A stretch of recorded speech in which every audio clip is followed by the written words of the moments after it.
नमस्कार मंडळी, इथे स्वच्छ धुवून अर्धा किलो सिमला मिरची घेतलेली आहे आणि 2 कांदे बारीक कट करून घेतलेले आहेत.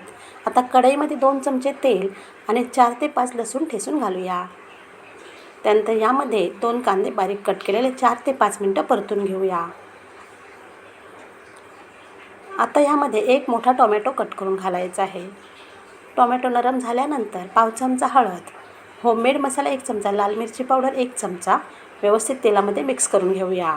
आणि 1 चमचा फक्त पाणी घालून लो फ्लेमवर झाकण लावून ठेवूया, म्हणजे तेल चांगलं सुटेल. मसाले तुम्ही तुमच्या आवडीनुसार घेऊ शकता.